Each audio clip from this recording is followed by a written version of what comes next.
so I'll call to order this meeting of the Bloomington Commission on Sustainability at 6:02 p.m. and we'll go through the roll call. So folks on Zoom, be ready to turn on your cameras. Okay, Tara Dunderdale. Here. Here. Justin Vassell, I'm here. Matt Austin. Present. Present. Zero Rose. Don't see online. Okay, John Eldon. Here. Dave Rollo. Here. Here. Quentin Gilly. Not here. Alex York. Here, virtual. Here, virtual. Jamie Scholl. She let me know she'd probably be rolling in around 6:30. Evan Nix. Not here. Okay, Annalise Jenke. Here. Present. Diana Agrodowski. Right? Here. Yep. Here. And Chingwai Shu. Here. Perfect. All right. So we can go ahead and get started. We'll move to the agenda. So we've got a couple things on the agenda tonight, a couple of discussions, and I think Jamie will probably be here by the time we get to the one that she's leading. And then we've got a resolution for second reading, 2025-02 about the urban forestry budget. I think Evan just joined online. Yeah, I think that's Evan's email address. Yeah. Do I need to specify in the minutes when people came late, like what time people joined, or just? I think you they might as well. joined? Yeah, Okay. you can note it down. All right. Okay, so we've got Evan on the line now. Evan, are you here?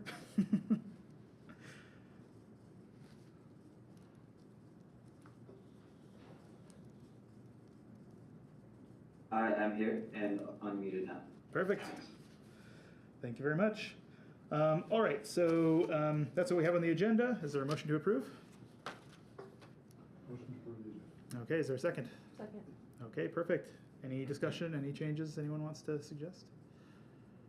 All right, then we'll move to a vote. And as a reminder, we have to do everything as a roll call vote as long as there are people attending virtually.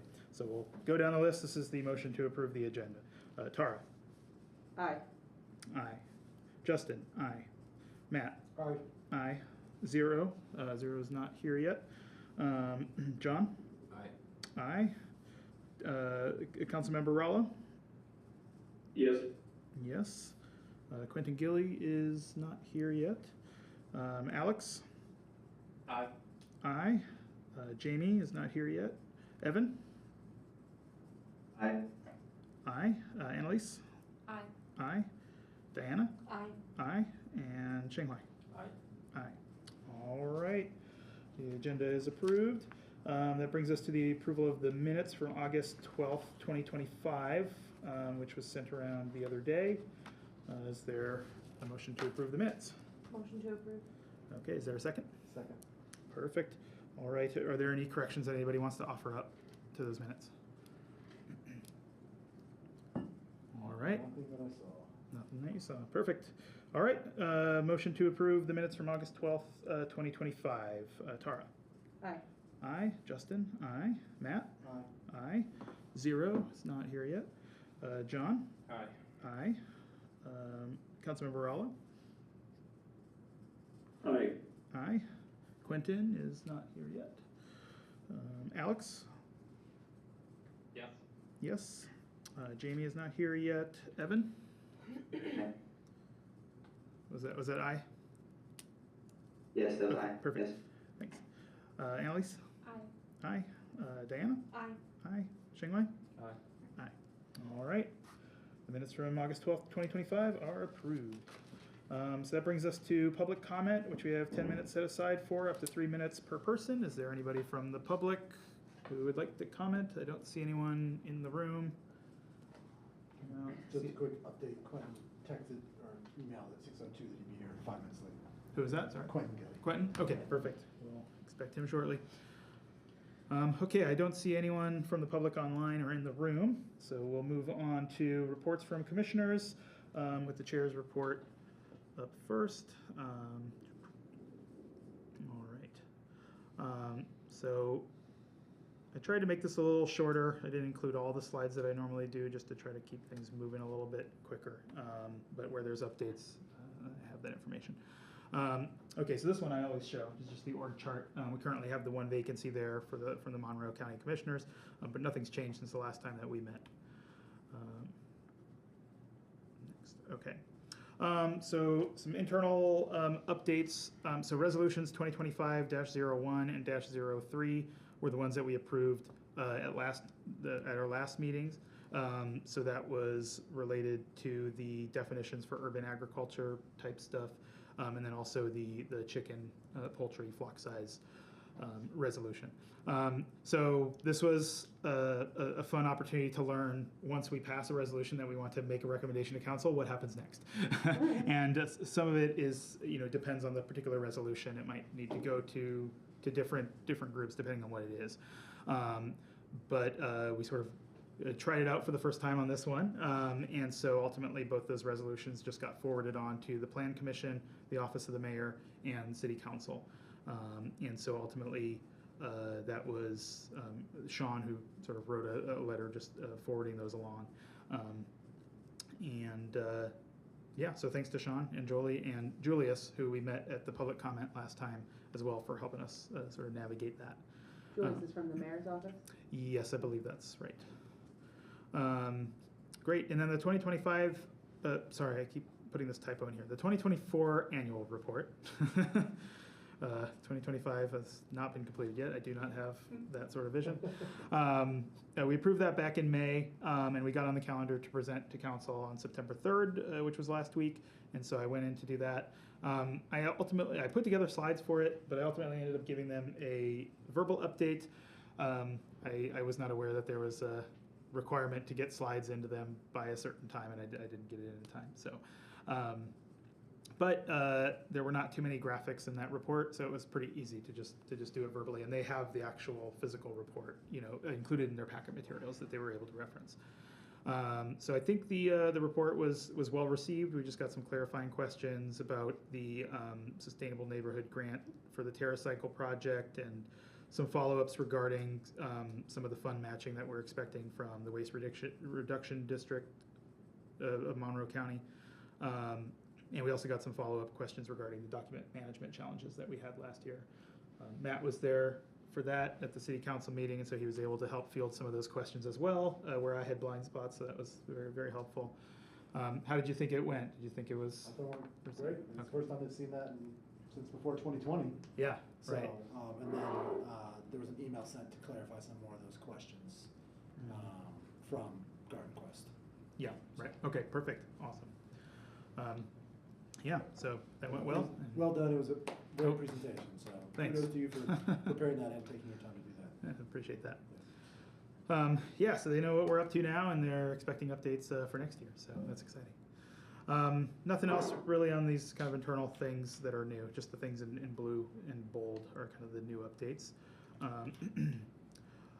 Focus areas, we've been starting to fill out this list. I know some people have sent me some things, and I think I've added it to here. It's possible I missed something, so if you see something that doesn't look right by your name, shoot me another email. I'll get updated. Hello. Oh, no problem. All right, so we've got Quentin now. Better late than never, bro. That's what I figured. I try to show up no matter what. Okay, so I wanted to say a few words about attendance and voting policy, because it's been a while since we've talked about this with the full commission. We've got a lot of new members since the last time we have, and I needed a bit of a refresher myself. So there's a couple things that we have to kind of keep in mind when it comes to meeting attendance. There's a couple things in our bylaws about it, but then there's, especially when it comes to virtual attendance for meetings, there's a decent amount of requirements in the open door law in Indiana code that we need to be aware of. So just for general attendance type stuff in our bylaws, we've got sort of a requirement to not miss more than 3 consecutive meetings in any 12-month period, and to not miss 4 regularly scheduled meetings within a 12-month period as well. So just for everyone to be aware of, if you think you're gonna have to miss, lots of meetings in a year or something like that, best thing, especially if you know it's coming, is to let me know. Things like illness and emergencies and stuff. Of course, we're not gonna hold you to that in a strict way. So if you've got something like that, just let us know. As far as the open door law goes, you can see the bottom 5 there. There's sort of a couple categories this fits into. First is the percentage of physically present members when it comes to electronic meetings. And so at least 50% have to be physically present at the meeting. So we can't all be virtual, for example. There's a rule about percentage of meetings attended virtually in a given year by a member. So you can't attend more than 50% of the meetings in a year virtually. And there are some exceptions to that. So again, illness, I've actually got the exceptions listed in small print there. Military service, illness or other medical condition, death of a relative, or emergency involving actual or threatened injury to persons or property. So again, if you think this is something that might affect you, just let me know. Frequency of virtually attended meetings. So this one says that a member shall physically attend at least one meeting between, and then I paraphrase this next part, 2 consecutive meetings that the member attends by electronic communication. So you can attend virtually 2 meetings in a row, but then you have to be here for that 3rd meeting. You can't attend 3 virtually in a row. And then there's a couple rules about putting together memoranda or minutes and taking votes. And so this isn't so much about attendance, but just more about when there's a virtual, an aspect of virtual attendance at these meetings. There's certain things that we have to note down in our minutes, like whether somebody was in person or virtual when they were, when they were here, and what means did they join by. And then for votes, as you've seen, we'd be doing roll call votes for basic business, and that's required by this aspect of the law. So that's my understanding of attendance and voting policy per our bylaws and Indiana code. Any questions about that, or anything that somebody knows about that I missed? Yeah. So how is that enforced? Yeah. I know it's not enforced by us, it's enforced by council. So the bylaws, of course, are enforced by us because we make those rules. And these particular provisions are in the removal section of the bylaws. So basically laying out, if the commission were to vote to remove somebody, on what grounds could they do it? This attendance is are some of those grounds. Are we required to do that? Is that? I don't believe so. Okay. I would double check the exact wording again, but I'm pretty sure it's like the commission may remove somebody for cause, and this is Got it, okay. cause, yeah. And then kind of to Matt's question, but council or the mayor or whoever the appointing body is could also revoke a appointment through whatever processes they have, Yeah, the city might have its own internal policies about if somebody, say, just stops showing up to meetings entirely or something, that they can just remove them entirely. I don't know if they have any strict thresholds about when that kicks in, or if it's just a thing where a commission has to come to them and say, hey, this person's been MIA for a while, can we bump them off? And they do it. So yeah, that would be a good question to ask Sean maybe at the next meeting. To what, if anything, does the code say about if we opt to not? So if we have, I think certainly for the virtual one, we probably have that. If we opted to not pursue the removal, are there implications for us as a commission in the code? Dave's got his hand up, so he might know the answer to that question. Okay, maybe. perfect. Yeah, go ahead, Councilmember Rallo. Yeah, just to say, generally speaking, it's been pretty rare that we've removed somebody from a board or commission. But of course, boards and commissions require a quorum to carry on their business. And if the chair of the commission reports to the council that, somebody hasn't been in attendance, that becomes grounds for removal, and it usually then requires some notification, I think, by the clerk's office to try to contact the person, and then we have essentially a discussion at one of our meetings and a vote to remove the person, and then we can reappoint someone else. So that's our process. I think probably the mayor is somewhat similar, although the mayor has, her own, she can decide herself, without having, I think, a formal meeting. Yeah, and I know there's been at least one instance since I've been on this commission that we did actually go through that process where somebody just kind of stopped attending, and yeah, I think that sounds familiar to me. I think we sent out, or the city, or the clerk or something sent out a letter saying, are you still planning to, attend the next meeting if you still want to be on this commission? Otherwise, we're going to take you off. Yeah, so good question. As far as enforcement of the Indiana code goes, I mean, I don't think there's anyone who's like doing a lot of tallying on that to check everything, but anyone could submit a complaint if we're not in compliance with these, right? And those complaints would go, I think, then to the public access counselor, and they could issue a finding, and there could be other legal consequences, right? So Does the code specify, so like if I came to 2 virtual and then the third one, would the code consider me like not there because I'm not allowed to attend? Like, so is the issue there that like my votes or quorum or whatever or not? Is that if somebody obviously in practice it's not, but is that kind of the? I'm just trying to understand. yeah. So say the So is it that, so if somebody comes to 3 virtual meetings in a row, Mhm. is that third meeting considered like effectively according to the code they're like absent, and so they're like if they were the like if we had 6 people and that 7th person, that means we didn't have quorum and we had a meeting without quorum, like is that are there sort of like those cascading issues in terms of somebody going in and being like right. Yeah, they is that- wouldn't count that Got it. you can't Okay. vote, so you're not there. yeah, okay. And so if we did allow them that, You can't allow them. sorry, I'm talking like, I'm speaking like retroactively, or like if we didn't know or something like that. If we had, the issue there is that the follow-up, somebody filing a complaint would be somebody who wasn't present, was recorded at the meeting, effectively. I'm just trying to, it's, Yeah, legal good stuff is question. hard to.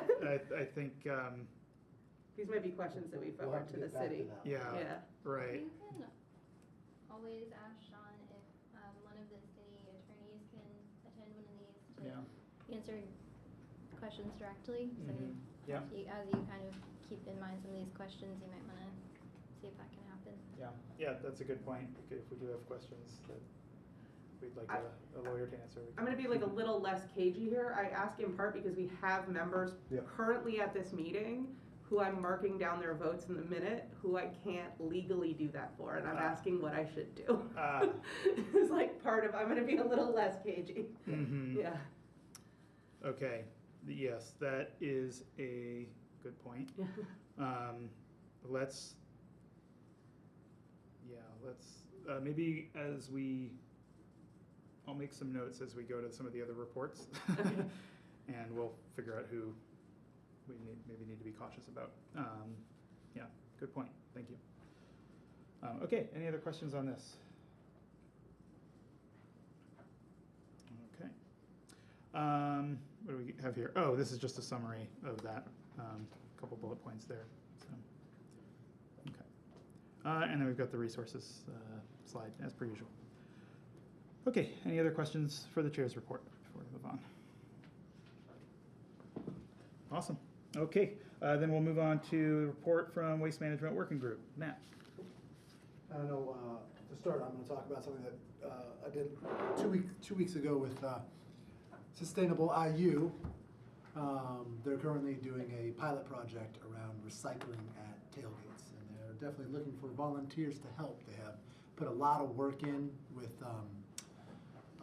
and do you want to jump in?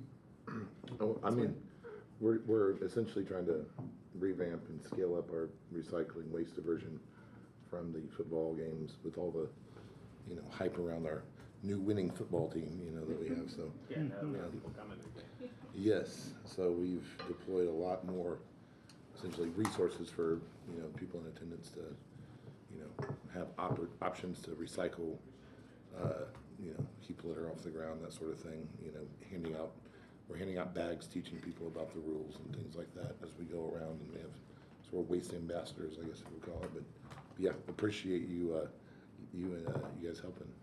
And they're looking for more volunteers, so if you know anybody that is passionate about that and would like to volunteer, Yep. talk to Quentin. Yep. Because it's very important that we get those habits set for all the tailgaters. Yep, we have a sign-up form for volunteers, so I can send that around. So, thank you for doing that. I just wanted to recognize the efforts that you guys are putting in. Otherwise, Garden Quest took the 150 pounds of food waste from the Taste of Bloomington, took that out to Will Detmer Community Gardens and put it in the pit.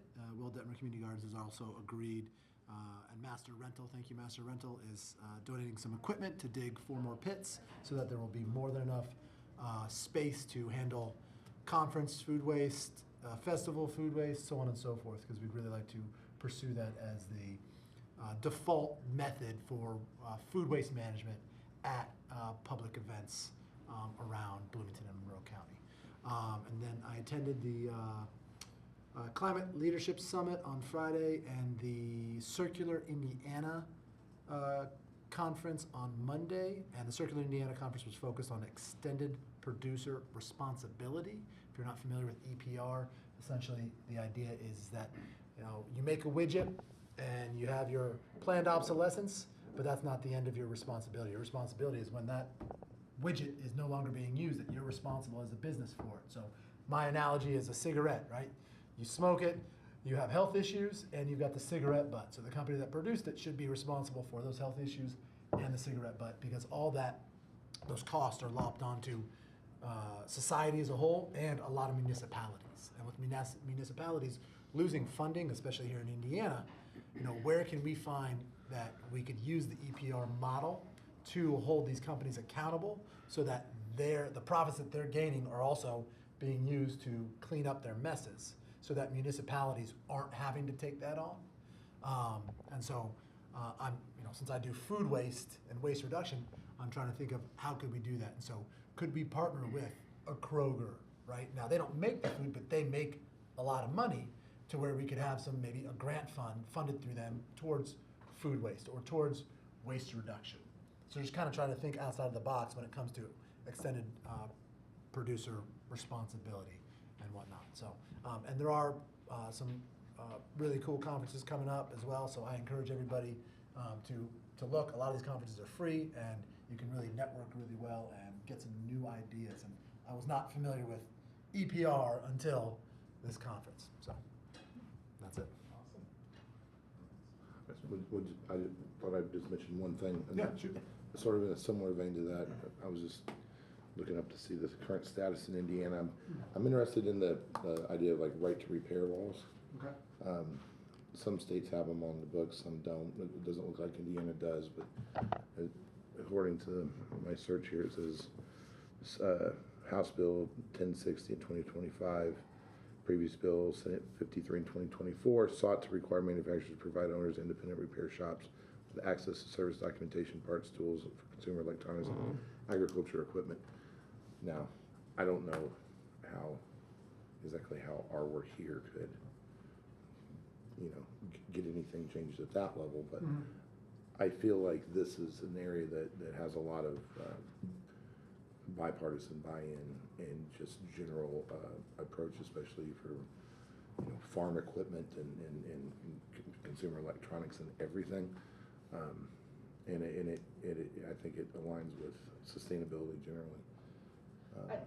I think the path to influencing state law is that we would write a resolution to the council or to the city government that they should write a resolution to the state in support of a particular law. I think is sort of mechanical way that would happen. Gotcha. I appreciate Is that that. right? Yeah. Yeah, and we could actually write a resolution for the council, like instead of saying we want you to write a resolution, we could write one that they then adopt. Yeah. I think Environmental Commission just did this for the B City designation that they voted on, and so just give us that. That reminded me of a couple other things. The keynote speaker at the Circular Indiana was a gentleman, Chad Pendracky from Living Land and Waters. Absolutely incredible what he's done. His nonprofit that he started when he was in his early 20s and he's probably in his 50s now, has pulled out 14 million pounds of trash from rivers all over the country. He lived on the Mississippi. And just 2 years ago, they started a new business because a lot of the plastic they were pulling out was not recyclable. So they're now making plastic pallets. And if you're familiar with wood pallets, I wasn't aware of this. Wood pallets typically have a life cycle of 3 uses. And there's issues with splinters, nails, destroying the product. These plastic pallets will get used over 200 times, right? So it was really profound to see the impact that one man has had. And it's the lesson of consistent effort over a long period of time creates great results. And so with the things that we're trying to do here, sometimes it seems hard, but you just got to keep plugging away. So that's why I wanted to commend you once again on what you're doing. And that's what we need. We need these small efforts to continue on throughout the years. So. I was just and the last thing I was just going to mention too on that point, sort of.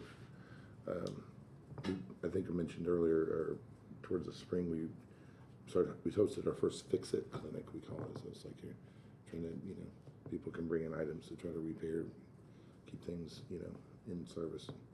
It went really well, and we sort of geared up to start doing these more often over at our office on 10th Street.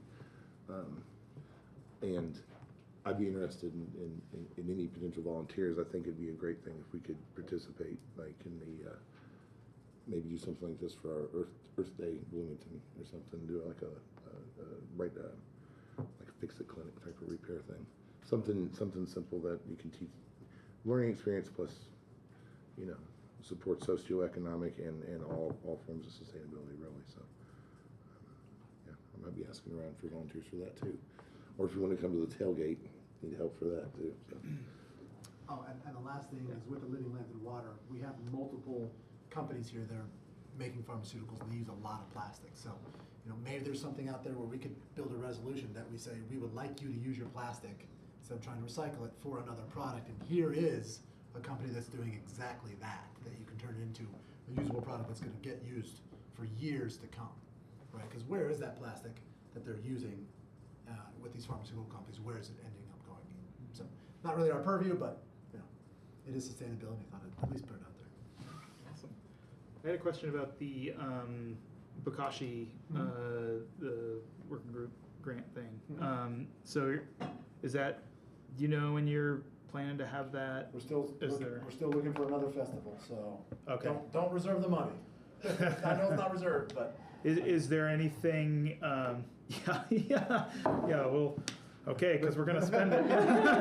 Sorry. Okay, is there any way it could go forward in some form without a festival component? right now, with the Waste Reduction District, there is a Try It program where it's available to community members where they can try the system. They have to come to a training at the community orchard or at Will Detmer, and they can try the process for 4 months. And they just have to buy the Bokashi brand, which is $4 for all that time. So so that would be the option to do it. But it's really about education and to get it out there. We already have the Try It program with the Waste Reduction District, which is for all Monroe County, which includes Bloomington residents. So so yes, we could do that. What about the tailgates? Could you pilot it with the tailgates as the festival, or a tailgate as a festival, like homecoming or something? Because it's related to IU, probably not. Oh, okay. It has to be city related, and that IU has its own money. But it's in city limits. Yeah. Yeah. And it impacts the city. So that waste Quentin and I talked about that. There's one area specifically that is open, a tailgate area that's open to fans. Yeah. And I already talked to the food service company, the caterer, and they'd be open to it. but it wouldn't be that much food, and it would just be them dumping it into a bucket, so it's not the educational Right, yeah. component, right? Because that's the point of it, is to get the community aware that this is the solution to residential food waste. It's not, the large scale, but on a residential neighborhood scale, this is the solution, the best, hands down.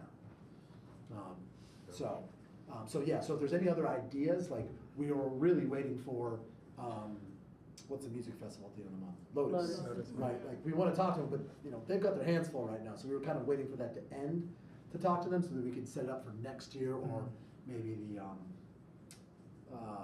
the strawberry shortcake thing with the Boys and Girls Club, right? So we just have our hands full with a lot of stuff right now, so we really haven't been reaching out to festivals. So if anybody wants to, has connections with festivals in Bloomington and Monroe County, right, please, Pride might be another one. we would love to help. Yep. Yeah, so Pride, yeah. so Pride would be great. We had just done the Taste of Bloomington. Right, yes, Right. yeah. We had our hands full with all that. But I'm so. thinking, because you can write the grant this year to Correct. encumber the funds for the festival that happens in I was gonna say, 2026. Fall Festival's getting ready to happen in Ellettsville also, which is in the county. It's not in the city. It has to but be it's in city It has to be in limits, the city. yeah. Have you talked to the Grand Saloon team at all? No. That is an IU event, but it happens. It's off the early IU summer, campus. yeah, Yeah. downtown. Yeah, and I'm close with that team, so I'd be happy to connect you with them. Sure, let's do it. Okay. Yeah, any help, like, we have so many pilots going on, we've got an urban farm and so much stuff, like, we can only take on, so, yes. So I know you're at Yes, Taste of Bloomington this Yeah. last time. Is there more you could do there? I mean, Yeah, I mean, 150 pounds was not very much. Right. We probably had somewhere between 750 and 1,000 people scrape their food in. yeah. And we had just under 30 National Honor Society students volunteering. And we also had a food reclamation aspect that was separate from it. So yeah, we could definitely do more there. Write it as a year 2 pilot for Taste of Bloomington. Yeah. Right, the grant as, it worked this year, we want to increase the number. Because I also think that Taste of Bloomington as like a festival, could have been organized better. Because I saw it was chaos. Yeah. It was. I don't think they were expecting so many. I don't think they people. thought so many people would Yeah. come. So it may also be like a case that this wasn't an optimal test case for it because it was the festival like returning after 6 years. The format was different. They weren't necessarily like set up for. Right, well, I mean, it was funded The by the volume? Waste Reduction District. Right. Not Yeah. I guess I'm right. saying like you could probably apply that grant proposal for and just it's a year 2. It worked a little. We think it could work better with more planning and more time to get the volunteers, get the equipment set up, Right. get the word out about what that's going to be. What about the farmers market? I'm already there with the Citizens Advisory Committee with the Waste Reduction District. Well, I'm trying to be there two weekends a month, Yeah. 2 Saturdays a month, easier said than done. And I am promoting Bokashi there while trying to increase membership for the CAC. So yeah, that is an option. We've also talked about food truck Fridays. Yeah. Yeah. I'm just thinking like the like sort of Yeah. higher traffic things that people come out. Right. Yeah. Yeah, but that would need to be multiple. You need a lot. You need a big team You need for that. sustained volunteering Right. as opposed to Yeah, and we wouldn't be going to every one. It'd be like one a month or Right. something like that for a couple months. So yeah. I know farmers market. Their first one of the month every month is the Fair of the Arts. That would probably be the one I would go to. 'cause Saturday it's one, the yeah. biggest. Yeah. Yeah. Because they have art vendors and other things like that there.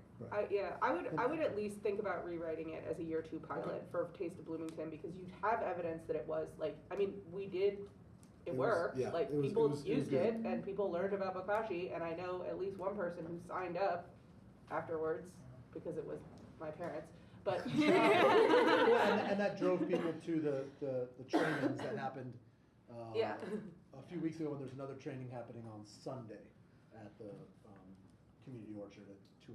So if anybody's interested in learning, and that's how you access the free Try It program as well. So okay, yeah, I'll propose that to the director of Garden Quest and say let's propose this as a year 2 and. Yeah, and then I guess on that note, the Waste Reduction District did approve a grant fund of $20,000 for projects like this, and it wouldn't have happened if it wasn't for what we're doing and the money asking from them. So there's going to be more money out there for projects like this. Good So, for you. yeah. That's awesome. And they're still interested in doing the match? So the match, right, they already used those funds. So Okay. They funded all. yeah, they funded it. So the match would have only been if BCOS also Got it. was able to do that Got it, on okay. a larger scale. Okay, I see, yeah. That makes sense. Okay, Sorry, it awesome. took more than 5 minutes. No, It's you're okay, my report will be short. good. Speaking of which, we're on to report from Ad Hoc Committee, Sustainability Assessment Report, and I will just note, because I meant to say this in my report, that you're not crazy. We were indeed meant to have a working group meeting between last meeting and this one. I got my weeks confused, and I thought it was the following week, but it was that current week, and I never sent out a notice, and at least one person showed up to the library for that meeting, so I apologize for that. Yes, I hope we will have one in this next month. Anyway, on that point, I'll pass it over to you, Tara. There was not a working group meeting, and also I've been sick, so I will have something next month for us. Whatever I promised last month will be in October. Perfect. I'll take End care of report. Well done. Thank you, Tara. Okay, that brings us to a report, an update on the Cobb Bench working group grant project from Evan Nix. Yeah. So we were not able to line up a time so far to get the excavator out to Redbud. The goal would be to level part of the yard, use that dirt for the Cobb Bench. The contractor Redbud has a friend who has an excavator, so that's going to make it affordable. Otherwise, the quote I got was $1,000 for the excavation alone. So that's one of the sticking points.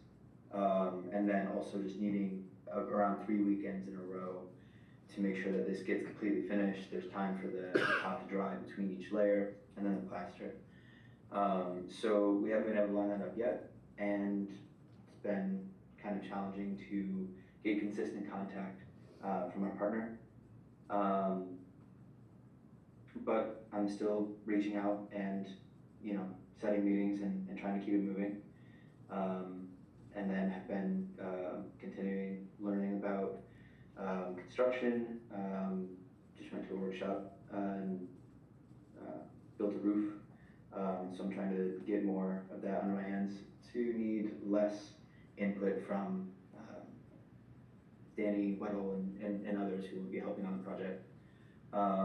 Additionally, they added some concrete planters out to the front. Zero and Sean and I have been in conversation about that. It's not going to affect where the bench will end up going, and it still fits. But there was like a little bit of a question there. We mapped it all out, and it's fine. So yeah, I'm just going to keep on reaching out and trying to get it moving and getting spades coordinated. But that's where we're at right now. What is the volume of dirt that needs to be moved, that it needs an excavator? Or I guess my question is could 10 people and shovels accomplish what an excavator could accomplish if we got some volunteers? Does Red Yeah, 10 people and shovels probably could. We need to go kind of deep to get below the frost line for the foundation. So that's part of it, and then there's also a hill. So it would be about maybe 4 feet of digging, and 8 by 6 square of that. So, I mean, it's definitely doable if we had the volunteers who are willing to dig that much. Do you know what type of soil it is? Is it a clay, which would, since we've had so much dry, no precipitation, would make it very difficult without an excavator to do that, as well as if there's any kind of blocks or stones that might be in there? Yeah, I'm not sure about blocks and stones. We haven't dug up a ton to see because we don't want to just leave a hole there. I guess we could fill it in. But yeah, I'm not really sure about the composition all the way down. To me, it seems like it's kind of backfill material. But yeah, I mean, we could find something to put down that is completely different. I was just thinking that would be very difficult, having dug out a pond by hand, that was bigger than this, myself, I know that there are some surprises that you may not anticipate. So, yeah, and since it's in a public space, we want to keep that in mind, of course. But also having dug in, you know, and gardened in, laying patios and such in times of drought, in compacted soil that may have gravel in it. That year, I don't know, 2000 whatever, I even had a contractor that could not get some things dug out for some drainage pipe. So, Wow. you know, that was an extreme year for drought. So just kind of throwing that out there. It may sound great that we could do it, but it may not be possible depending upon the soil. What is the, this is maybe a question for Justin, or maybe that we need to direct to the city. So, if I remember, it was like within 12 months of like encumbering the funds, the project had to take place. Is this a case where we would need to like vote on a no-cost extension? Would they need to apply for a no-cost extension if it's not, because we're gonna run into the ground is frozen? Yeah, that was gonna be my question, is how much longer do we have to get this done? And then I think that would be a question for Sean, is, okay, is there a way that we can extend the execution of those funds? Well, let me just throw out here, if it's 12 months from the, like the distribution of the funds, that happened in June. So I thought it was 12 months from when it was approved. Yeah. 12 months from when it's approved. Yeah, we'd have to ask. Yeah, I we can should find send out, an email yeah. to Sean to ask for that. The soil can be kept where it's not frozen if you're putting on some straw bales. So they're about, what, $7 per bale now, depending upon where you're purchasing them. So that's a way to keep the soil from freezing. Cool, well, we need straw anyways for the comp, so Yeah, we can right. just try to open. Cool.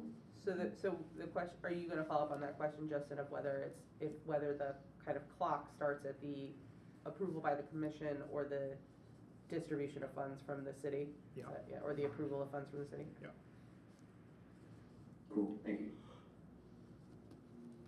Yeah, thank you. All right, any other questions for Evan before we move on? Okay, great, thanks, Evan. That brings us to a report from council. Councilmember Rollo. Yes, thanks. Just a couple things to say. First of all, Justin, thank you for coming to our meeting and giving the BCOS report. It was very informative and appreciated. We just finished budget hearings, 2-week process, essentially, where the administration and department heads present to the council. And you can watch that on CATS. It took place over 4 evenings, over 2 weeks, 4 evenings. There were a lot of follow-up questions. I can't go into those in detail, but essentially the budget, the context of the budget was in response to SB1, which was a bill that was passed by the state legislature to cut residential and business property taxes. And so it creates some challenges for local government. And the controller hasn't fully addressed those yet for the future, but the administration's exploring ways in which other revenue streams will be tapped.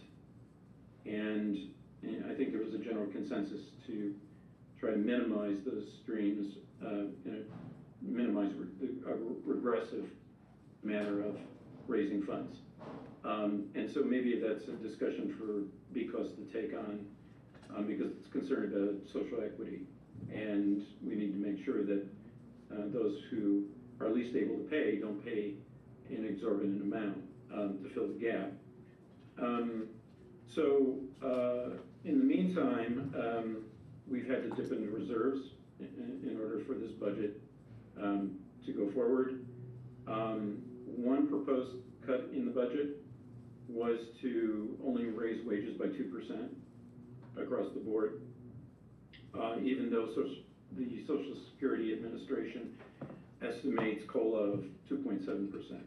So there was I think a near unanimity, or at least everyone who spoke on the council were in support of the 2.7%, and the controller recognized that, and so that could be accommodated.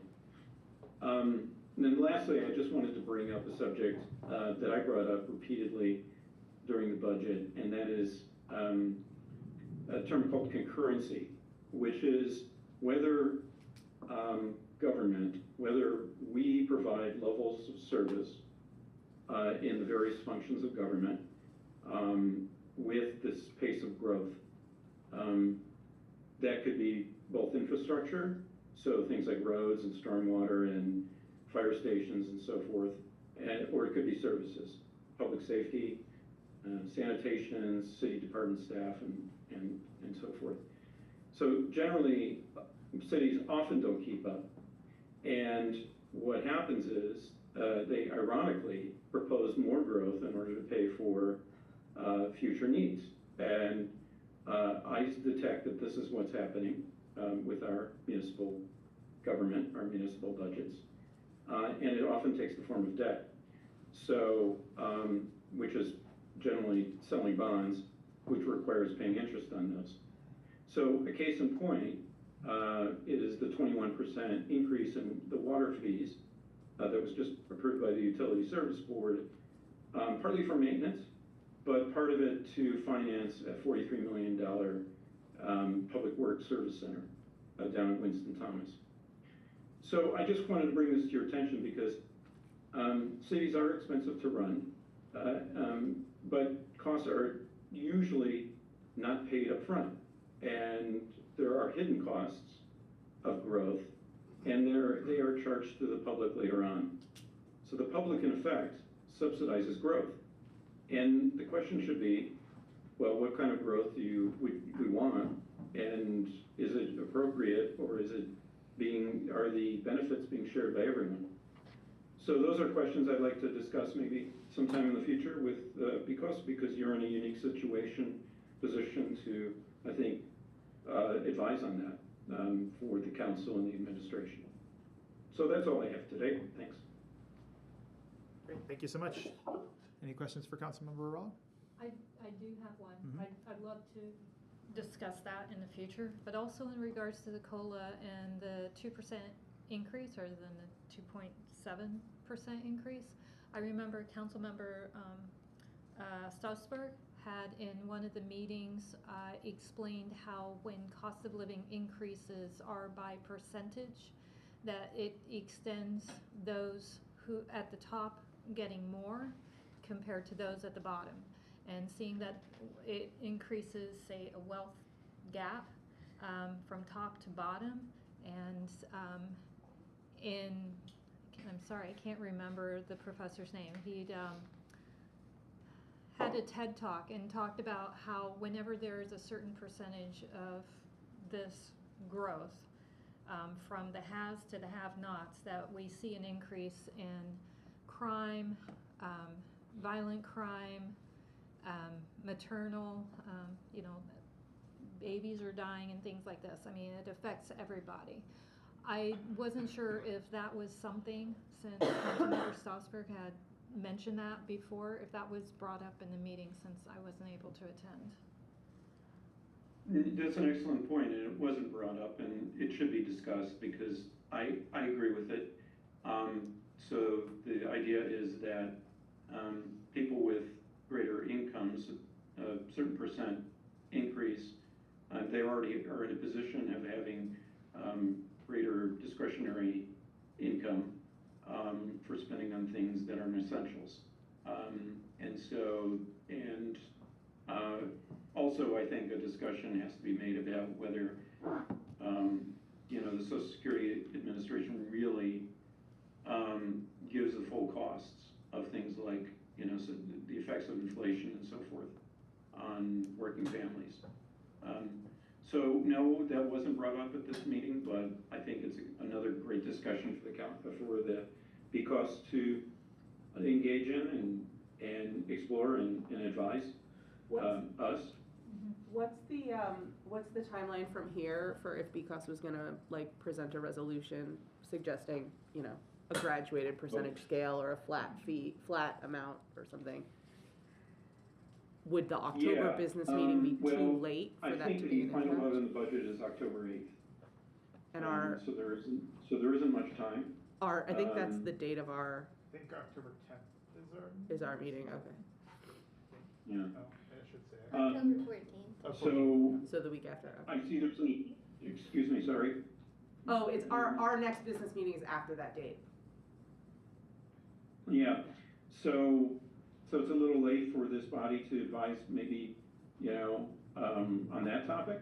I see that you've got a resolution regarding the urban forestry budget that is still very timely for the budget. But, you know, it could be sent to us for consideration, you know, later on. I mean, even though this budget is probably, you know, going to be moving forward as it is, I think the council still wants to discuss this topic and explore it. Would it be too late for council to do anything to modify that? I know for nonprofits, we would have kind of an emergency session if we found something that was really important. I don't know if that is something the commission could do since our meeting happens before. I think this is a very, very important topic right now for us to take on, to ensure that our community, especially for, you know, the government sets a lot of pace, and we look at that, not just IU, but the city government, if that's something other commissioners would be willing to meet to kind of draft a resolution or something like that, because I'd be willing to do that. Do our bylaws specify We can call calling special additional meetings? Yeah. I think that this topic, I mean, there's a lot of information we have to go through, because I think about sustainability most of the time. I'm thinking about the idea of sort of resource efficiency, because it kind of gets at everything.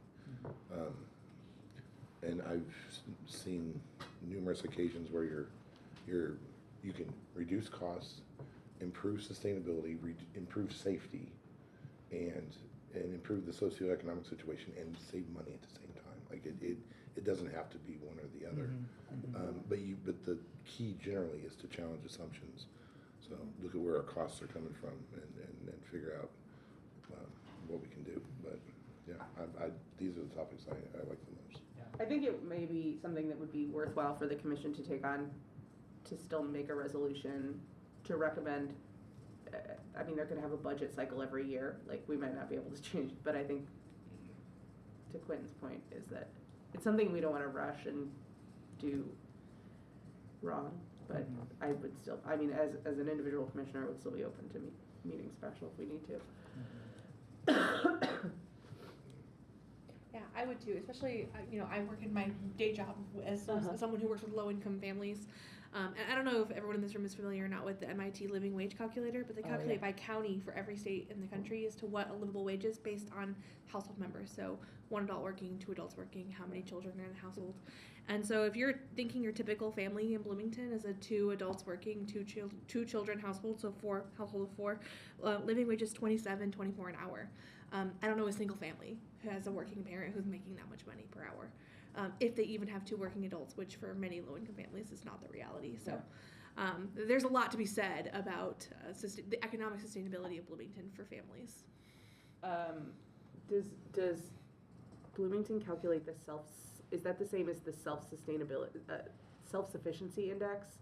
I think they're separate, but I think it uses similar data. Okay. Yeah. The self-sufficiency index is basically the index that is the amount of money that a household with a particular configuration of adults and children would need in order to meet basic needs without relying on public service, government assistance or public service. Is the self-sufficiency index, which is I think it's yeah.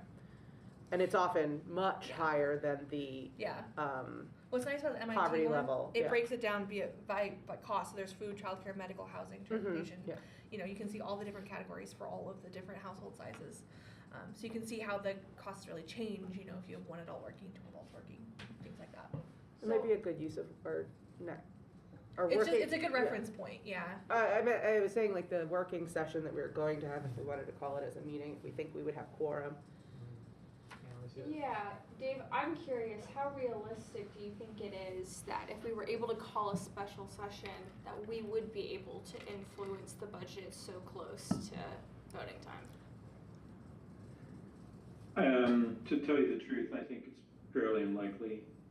I think there was a point made that, you know, budgets, wage structures at the city tend to be kind of complicated process. And, you know, it would have to be vetted and analyzed. And I should say that there was a substantial wage increase last year.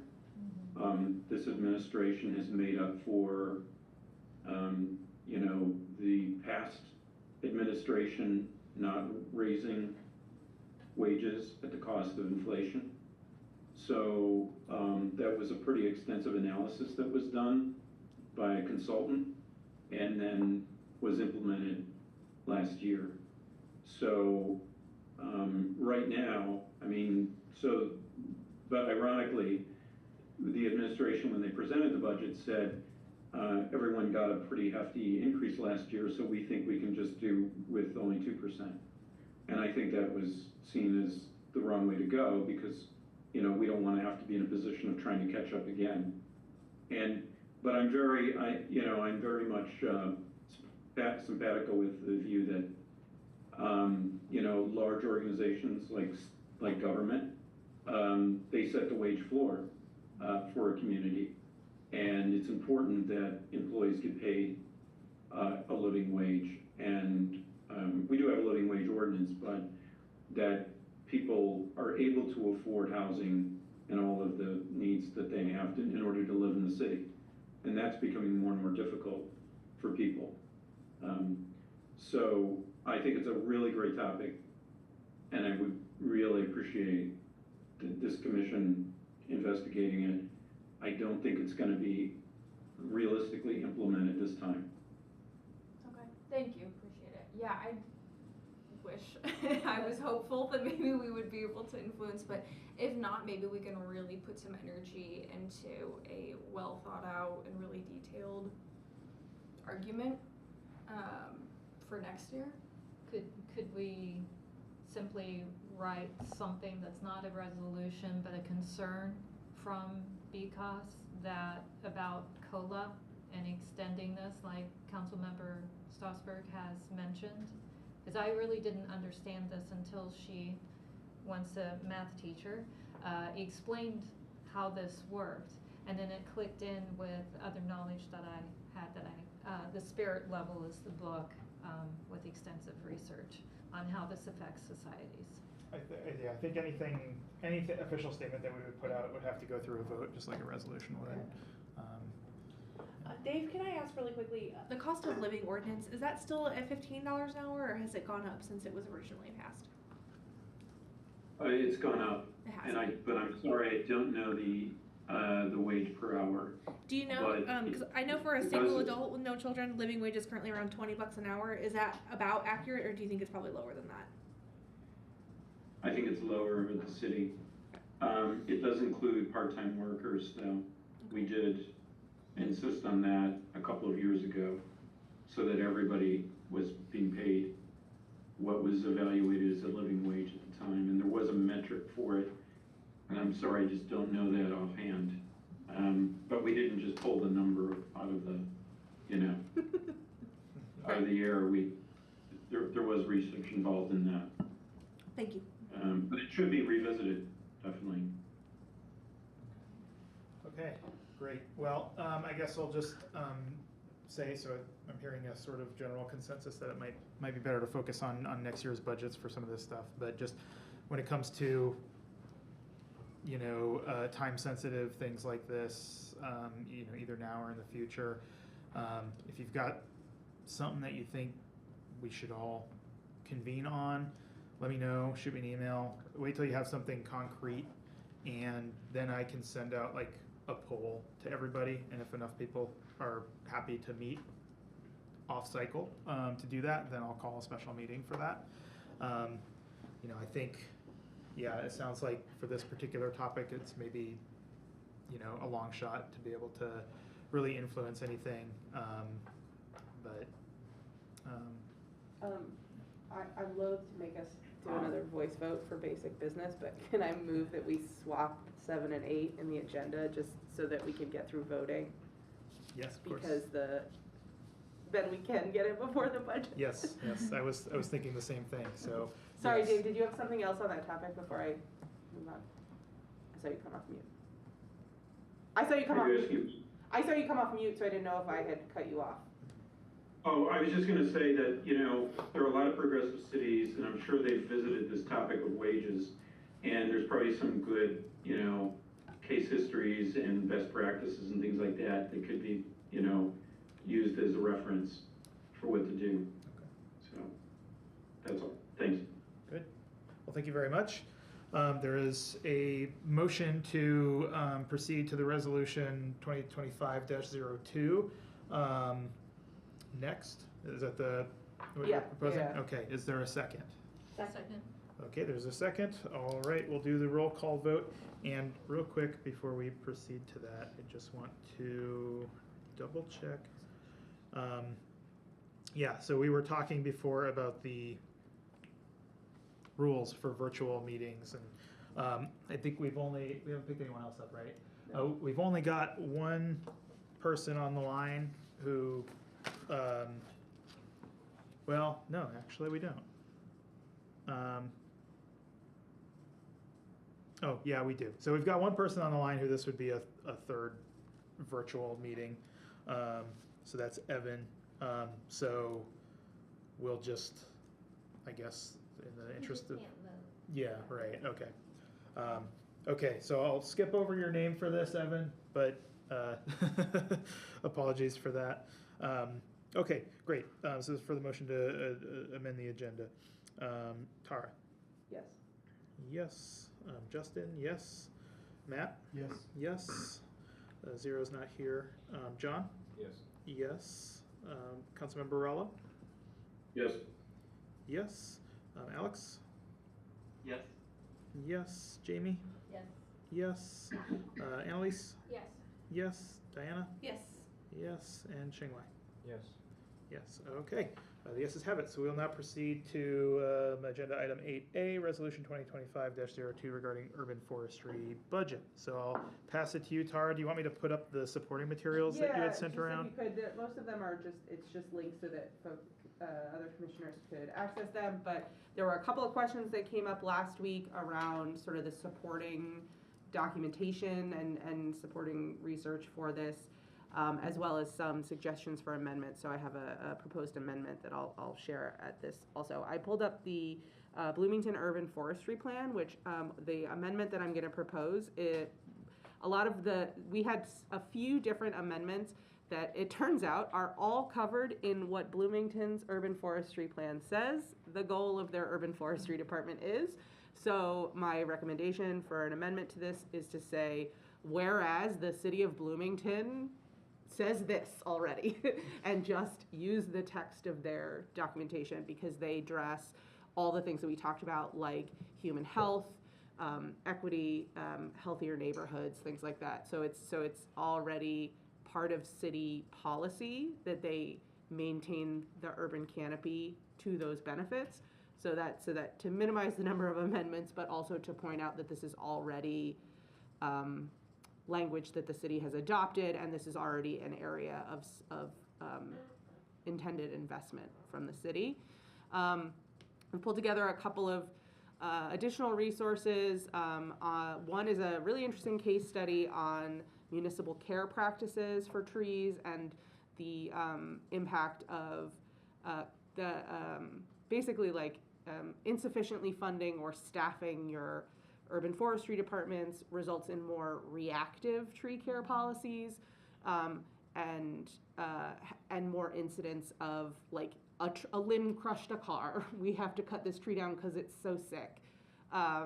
Whereas more funding and staffing and more full-time staffing, less reliance on contract work meant more proactive tree care management could take place, including planting beyond replacement planting full stock and making sure that you can, when a tree dies, replace it, but also put a second one somewhere else in a vacant spot, and also make sure that the trees are all thriving. There's also a literature review included in there about the cost of tree maintenance, but also on the cost of not maintaining, what are the financial costs. Kind of the big takeaway from that literature review is a lot of the research focuses on this is how much it costs to maintain trees in a municipality. And there is some research on the sort of opportunity cost or future cost of lack of tree care, but it's insufficient. And so a lot of municipalities are making their decisions based on like the absolute dollars of like what it costs today, to what Dave was saying earlier, failing to kind of consider what are the long-term costs and what are we offsetting that we're gonna have to pay for in a year, in 5 years, and 20 years.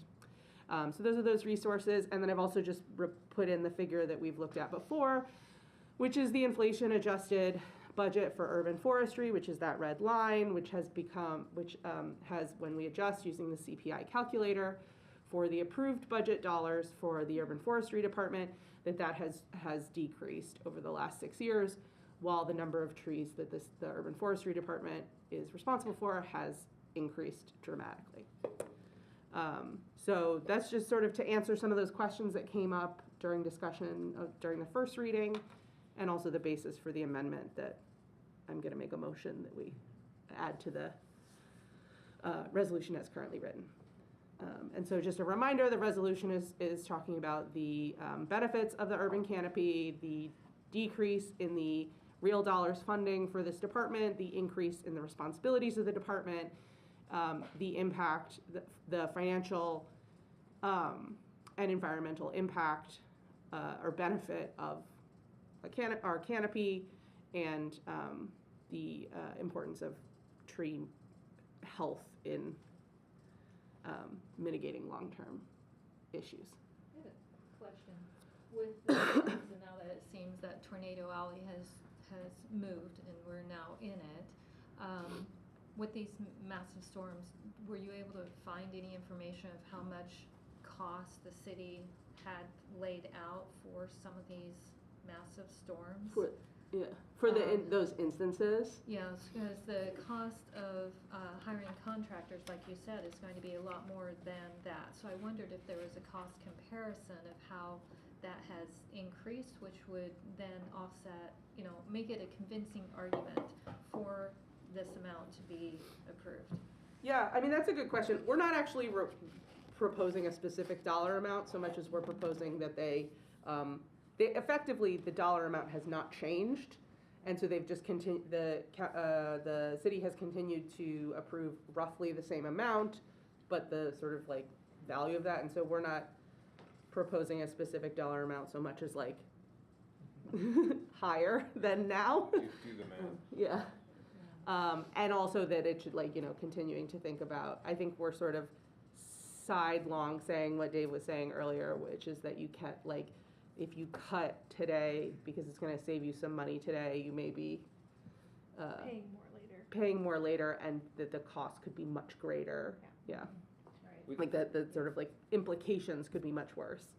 So real quick before we continue the conversation, can I get a motion in a second to adopt this, and then that'll bring us to discussion, and amendments can be brought forward and more discussion can be had. So, okay, so there's a motion to adopt. And the a motion second is to adopt the resolution. to adopt the resolution as submitted here. Yeah. Okay. Mm-hmm. Okay, perfect. So now we're in discussion. Carry on. Just one question I had was, like, I understand a lot of times it's the hardest thing to try to keep in place is the older trees, but they provide the most sort of benefits. Is there anything that kind of, in the existing sort of practices, are they prioritizing the older trees, or is that something that should be mentioned in this? Do we know? I think that in this case, in this resolution, what we're really saying is that this department, in order to make those kinds of decisions, needs to be adequately resourced, and that whether for that department that means like having more arborists and foresters on staff, or whether it means like full-time crews or whatever, like what that means in practice, I think is more the purview of that department. But to your point that like, yeah, if you don't have enough resources, you're gonna have to focus on like, you're gonna have to make decisions that focus on imminent issues rather than kind of investing in the long-term health of, you know. No, that makes sense. And I think the other piece of this is that there are other ways that the city may ad hoc support the canopy, but those are, and this is in that case study, is that those like one-time investment don't promote those like long-term practices. Like, yeah, it help, like it, if you get a big grant or something to help you deal with a bunch of problems, that's great, but it doesn't contribute to your ability to plan and be proactive in the long term, which is true of like pretty much everything.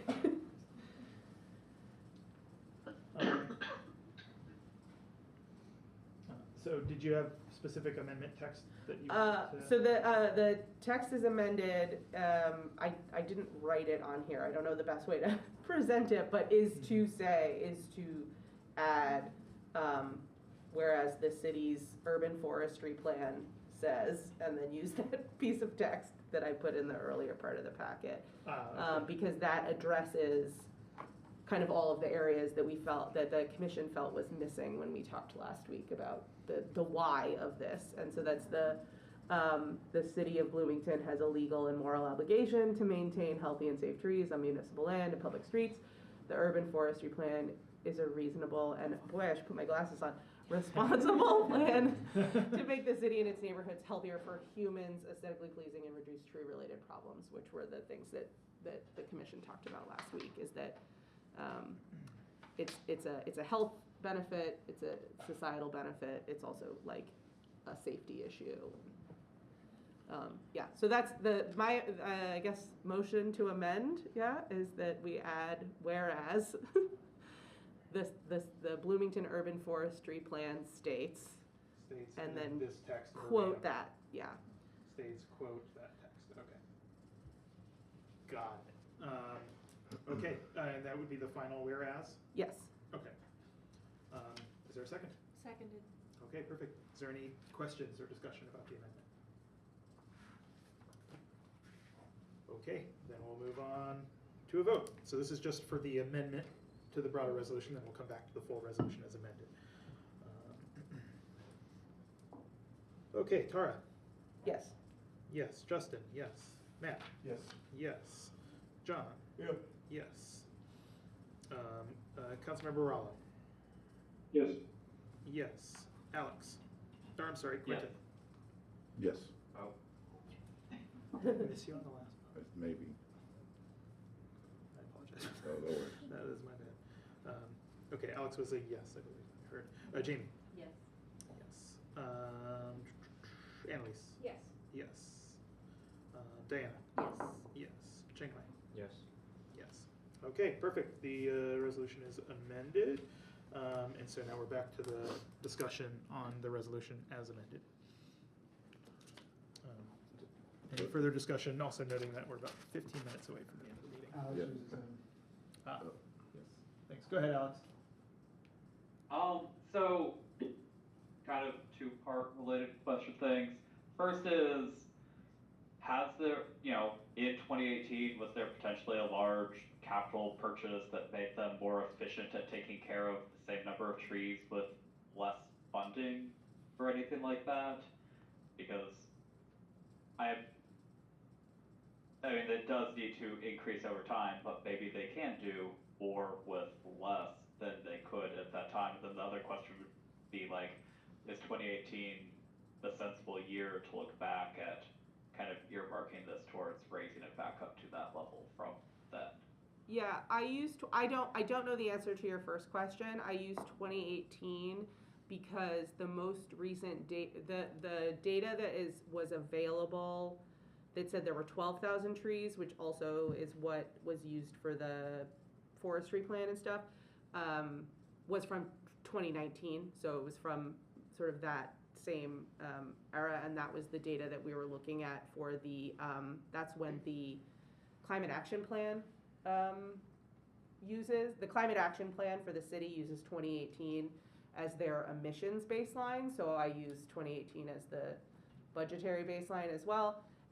And they have, so there were 12,000 inventory trees in 2019. As of over the summer, there are about 24,000 now. So it's doubled in size in terms of the number of trees they're responsible for. Just one thought, and I don't know, I'm not a tree expert, but I know people who deal with trees a little bit, but it's my understanding that the most expensive thing you can do with a tree is cut it down. So, I mean, theoretically speaking, could they be working on a lesser budget because they're not cutting as many down? Like, I'm just trying to think, like, I wouldn't want to necessarily enable more tree cutting or, you know, that sort of thing. But yeah, it'd be interesting to talk to the people in the tree group. I don't know how that would work. I think I remember you mentioning at some point, Tara, that there was like one or two people who were. I did communicate a little bit with the urban forester, not about budget stuff, just about the data. It's one person. I was gonna say, it's one guy. It's a guy. It's one person, and there are crews and stuff that are some are maybe city employees and some may be contractors, but it's a person. And I didn't want to reach out to like a city employee and be like, do you want more money for your? I didn't want to like put them in that kind of like position. But yeah, I mean, I don't know the answer to like how they've used the money. I'm more running off of the math of that it's like twice as much like physical number of places to get to with or the same. just the inventory alone is going to take a lot more time. Yeah. The tracking of the tree health and all that. Yeah. I mean, I generally agree. I'm just a devil's advocate trying to think of. And not to mention all the calorie pairs that the city wants to get taken care of. Yeah. Right? So. That's a good point. Yeah, there's a lot of there is actually a lot of like remove and replace projects going on in the city. Dave has his hand up too. Yeah, go ahead, Councilmember Ralph. I just wanted to echo what was just said, but say that there were some climate-related bonds that were passed in 2022, trails and plantings and so forth, and one of the purchases was 300 trees that year for planting, for sequestration of carbon, and yeah, there's this ongoing program. And I spoke to Tim Street during the budget process, who's director of Parks and Rec, who does the tree replacement. And there are whole neighborhoods filled with calorie pairs, and they're going through sequentially taking them out and replacing them. So this is really, I think, well needed. It hasn't impacted that particular project yet, but I can see in the future, if cuts continue on that trajectory, it might affect that program, and it's really important. They're going through neighborhoods to deal with the municipal calorie pairs? Okay. Yeah. I know, because I know there are also like private home, but those are not funded through that urban forestry department. Those are the right of way. Got it, yeah. Okay. Now the city's purview. Yeah. Might that be, not that I know what the other priorities would be, but might that be something we could mention there, is that we'd also ask that they prioritize like expediting the removal of the invasives or something? Yeah, maybe a whereas amendment mentioning the cost associated with removal and removal and replacement of invasive species. That worthwhile to add as another whereas clause. We'll need to go through and vote for that.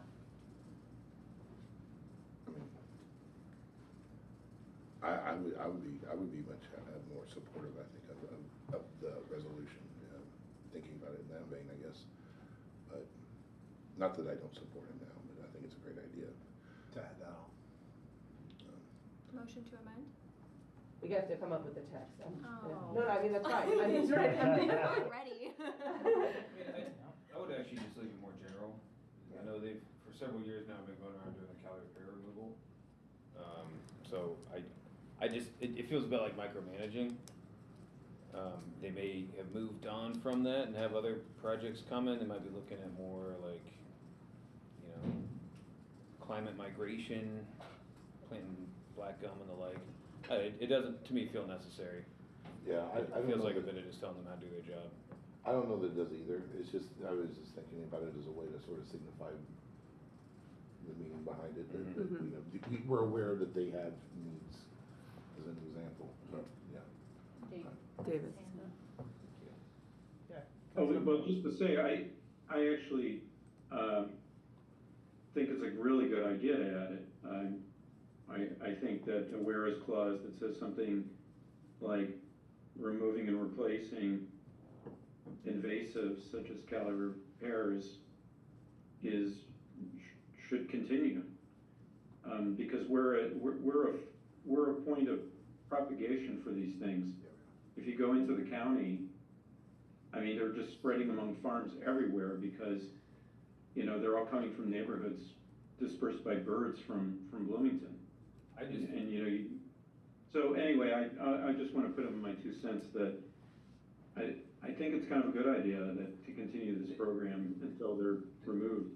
Unless there's some reason to think they're gonna stop the program they've been doing for several years, it seems to me like just. Wouldn't that be covered under well-being of the Yeah. urban Well, canopy? like Yeah. they're aware of the problem with calorie repairs, they've been working to remove them. Yeah. So us saying like, hey, you should remove calorie repair, it's kinda like, They're we like, are. yeah, we know. Well, I don't think we're saying you should remove calorie repair. I think the whereas statement is if you want to continue removing calorie repair, you're going to need to spend money to do it. So that because the therefore is give this department more money. And so we're saying that the whereas is this ongoing priority of the city is. With another Yeah, reason Is another increase reason funding. to do it. But It is, it seems nitpicky. But I think it's, so but I it's do think it's objective to it because of that, so potentially covered under that's yeah. But it's not specifically mentioned of, I wouldn't just say calorie repair, but removal of invasive plant species. There's a number of invasive plant species in the city besides calorie repair. But in this case, I mean, maybe it should be prioritized. I'm almost thinking, you know, like to your point, leave it up, they know what they need to do. We can mention it as an example, right? And just to say, you know, this could be something, but you're the, you know, you guys know what you need to do. There's something else that, you know. Can I make a motion for an amendment? Yeah, If we have yeah. time, okay. Sorry, And Dave has his hand raised again. go ahead, while I write. Just to say that, I mean, this is not a slight on people's, at the city and their intentions, but when push comes to shove, sometimes good programs just get starved. And so regarding invasive species, this is a different department, but the planning department is supposed to be the one that enforces, you know, the planting codes. These are conditions of approval for various developments that they were to put in native species, and oftentimes it's not followed up on. And so what you end up with are developments that then have not only non-natives, but non-native invasives. And this is an interest of mine, and I talked to MC Iris about this, that this needs attention because it's part of our code and it was condition of approval for those developments, and they need to follow the planting plan. But the problem is that, you know, we need people to enforce it.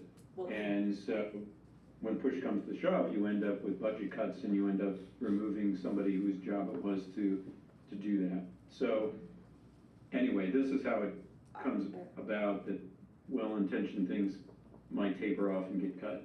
I wonder if that's, So, if making a recommendation about the enforcement of invasive planting is a separate resolution, if it's a Yes. separate department Yes. that's invested in it. Especially if it's So- planting in general, not Yeah. tree specific.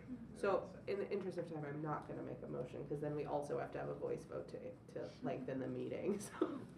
Which we'll have to do anyway. But I think to the point, if somebody else wants to move to change the text, that's fine, but I'll pause. Well, maybe I'll give people a moment to think about that. I'll make a motion to extend the meeting time. I have a hard out at 7:45, Okay. so that means this will have to end. Okay. We're left in the meter. Oh, okay. All right, so to 7:45 or sooner if we get through the other two agenda items. Is there a second for that? Second. Okay, perfect. We'll go call the roll. Tara? Yes. Yes. Justin? Yes. Matt? Yes. Yes. John? Fine, if you all wanna stay, I need to leave at 7:30, so I can vote yes, but then, Sure. Yeah. like, I don't wanna say yes. Okay. but I then don't think our quorum is impacted, right? Okay. Yeah. Quorum should be fine, yeah. Councilmember Rowell? That's okay. Yes. Yes. Quentin? Yes. Yes. Alex? Yes. Yes. Jamie? Yes. Yes. Annalise? Yes. Yes. Diana? Yes. Yes. And Ching-Kwai? Yes. Yes. Okay, we're extended until 7:45 at the latest. All right. So if anyone wants to make a motion to offer up an amendment, please feel free.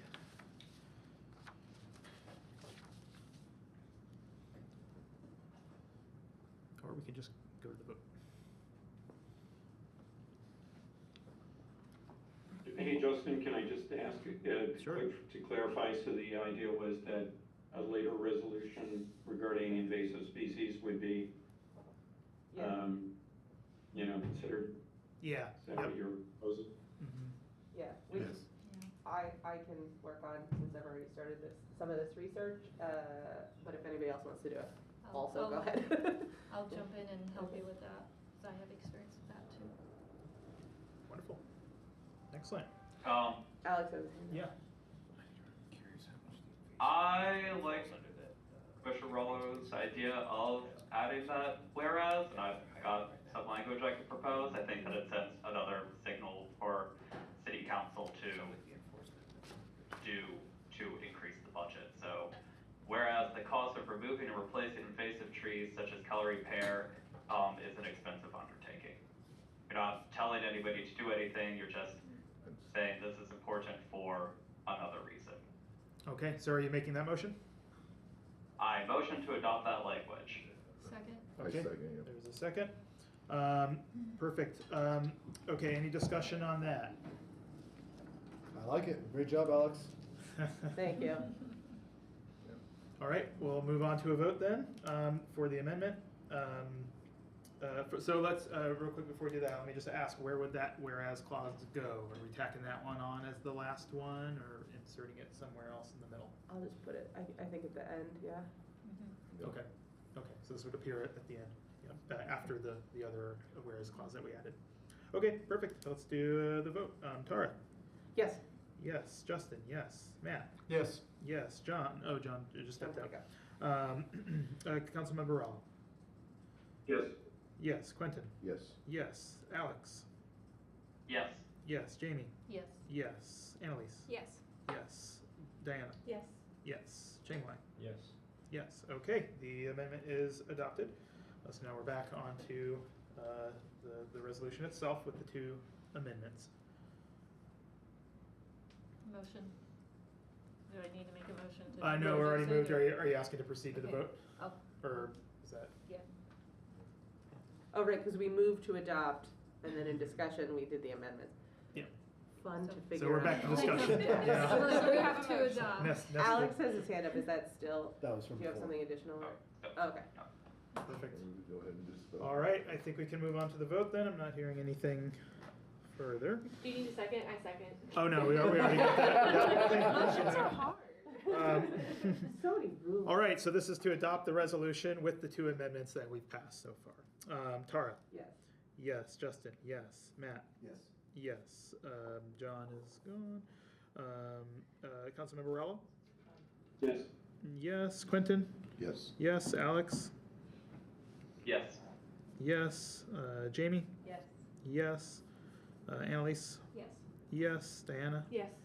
Yes. And Shanghai? Yes.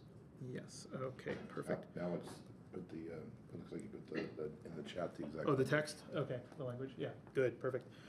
Okay, and I realize I haven't been announcing these votes, but it's 10 yeses, 0 noes, and 0 abstentions. So the motion passes and the resolution is adopted. Who should we send this to? City Council, obviously, but is there anybody else? Oh, good question. Send to the department. Urban Forestry Department. Yeah. But probably the mayor's office as well, because they're involved in the budget process. I mean, council votes, but there can be some reconciliation, I think, after that vote too. Okay, so council and offices.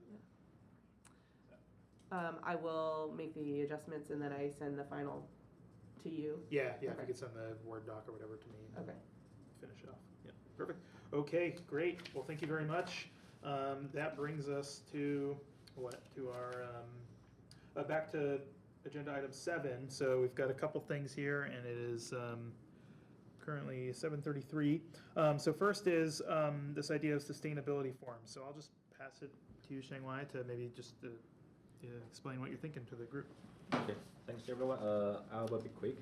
Yeah, so regarding the forums, because I noticed that there are still some people like from the local people, because I talked to some local people, they still don't know what was the meaning of sustainable things. So I discussed this with Justin before. I think maybe we can invite some of the the people who practice in the subject of sustainability to come here to share their works. Also, we can do some forum to invite different types of people, or professors, non-profit people, and also the government or the lawyer. So because I come from a moral school floor, so maybe I already talked to some of my friends.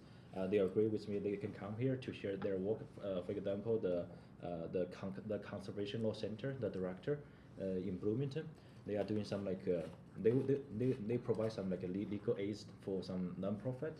Yeah, so I think I can invite them to come here to share that kind of thing. Also, I noticed that whenever you guys are seeing something in your project, there's a need for the volunteers. So I think we need a platform, especially some public platform, to let the people follow us. Because so far we don't have any public platform like social media or LinkedIn. Because I watched some of I attended some conference before. There's some other office of sustainability. They involved in that conference. They have their social media, LinkedIn. So they will post their project. And then so some people they are interested in that kind of thing, they will follow the account. Also, if we post some we have the needs for the volunteer, people will fill in the form if they post on their social media. So I think I can start to invite some of my personal contacts come here to share their opinion. Maybe the topic will be very interest to the local people. So there will be more and more people engaging in our biggest events. And then we create some platform to let the people follow us. Also post our work, for example, your waste management project, or I use sustainable things. So I think that's my proposal. So I welcome you guys' comments on that. I think there's two things there. So you're proposing like a speaker series, or Mm-hmm. some talks that we would host, and then our kind of outreach.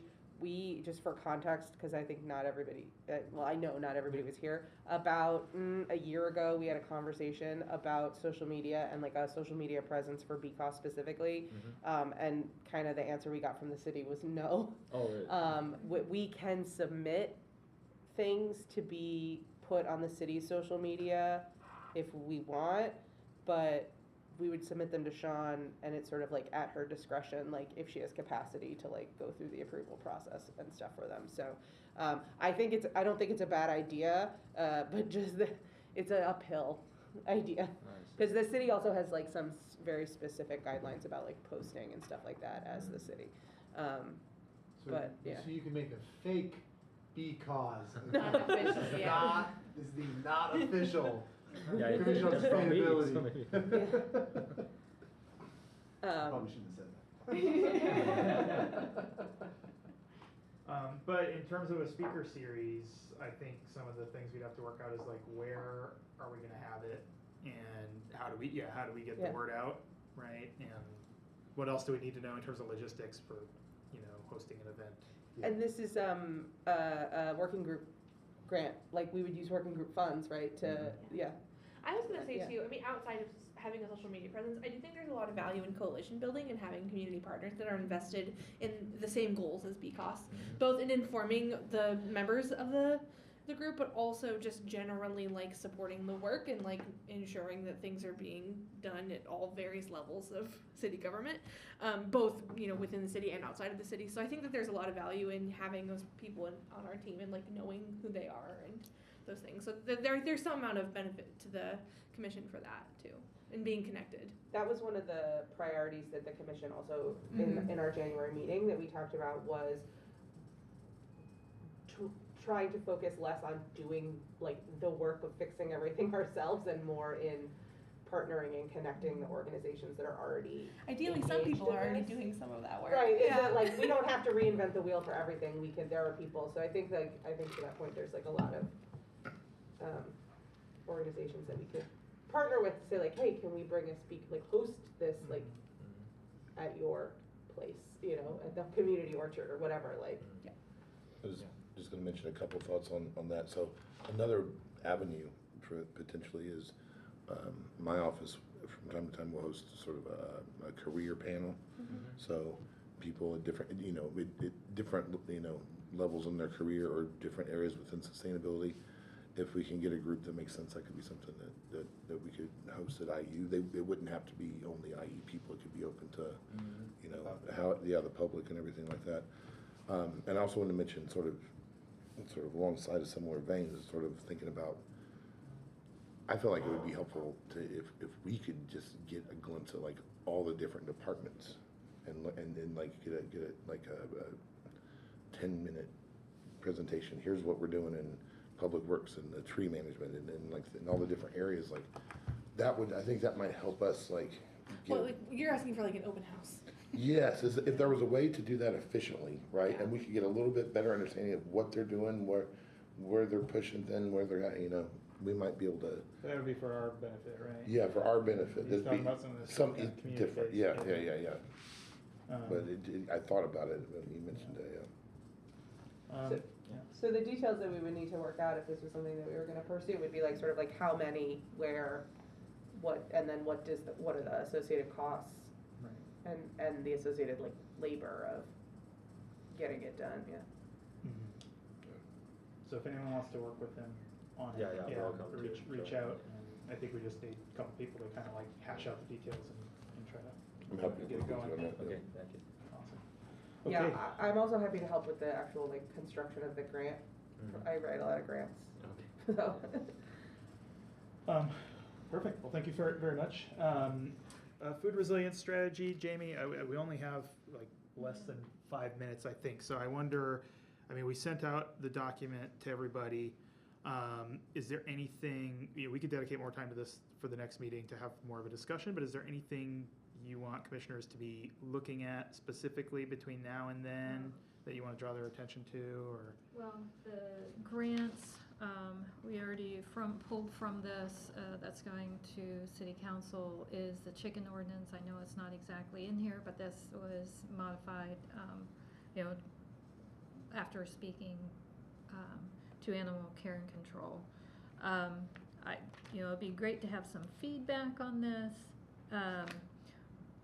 see if there's any what the thoughts are. Just kind of wanted to note that, like on NPR this morning, there was also brought up Trump kind of panning the UN sustainability goals, and that's some of what's been brought into this. I think that's something to keep in mind, that maybe we never know what's going to go on at the federal level and international level. So I've used the word resilience, so I'm going to put out the word resilience out there just to keep in mind. I also had, just kind of in general, wrote a letter to the editor that was published on 8/29, that I did research on the beginnings of the Bloomington Community Farmers Market. Had to go, microfiche and all of this. I've been looking for this for over a year. This is going to be somewhat related to this because there's an assumption that residents could sell what was grown on their own properties, and that was verified by what I found, which was that the mayor at the time, I believe it was Frank McCloskey, had, and it was during like the 1970s, the oil, there's oil embargo, things were in a deep recession, and so it was both named community market and farmers market at that time. And so for those who didn't read that or have the paywall for the HT, that's something good to know because I know that's come up with planning, and those are things that had come through before that we voted on. Just kind of laying that as a background to kind of keep in mind for the next time we discuss this. So would it be helpful to send out a, kind of like we did for, I forget what it was, but I sent around sort of like a spreadsheet that people could put comments into? Would that be helpful? And then people can kind of read it in between now and the next meeting? Because it is a little bit longer, so you probably have to sit down with it for a bit. And then we can bring all those comments to the next meeting and then have a broader discussion. Yeah, there's I love that idea. We do have, if you go to the page 22, grant funds and opportunities to create local resilient food system. I have a select list. We've already missed one deadline of August 15th if that was something we were wanting to do. The next one is October 10th. It's the National Institute of Food. It's administered by the USDA Community Food Project, and that's for food hubs, education, and infrastructure, and our local. I talked to Bobby Booz at the Farm Stop on Kirkwood. They have tried to apply for that in the past, and they may again this year. But then the following month in November is a Resilient Food System Infrastructure Grant. That's for aggregation, storage, and local processing. So you'll see the ones that I put on here if we're looking at the entire document of creating a local resilient food system. Each one of those could be used in some way, whether that's helping to purchase refrigerators or whatnot. There's various things in the infrastructure that we would need. So just kind of pull that out there. Okay, I know we're 1 great. minute to go. Yep, yeah, 30 seconds. So yeah, I'll send out a comment spreadsheet matrix that people can just fill out and then send to me, and then I'll collate all of them and bring it to the next meeting. And I will also include that strategy document into the packet. I'll send out a revised packet because I included it in the email, but I didn't actually put it into this document. So perfect, and that brings us to 5 seconds left until the end of the meeting. So thank you, everybody. We stand adjourned at 7:45 p.m.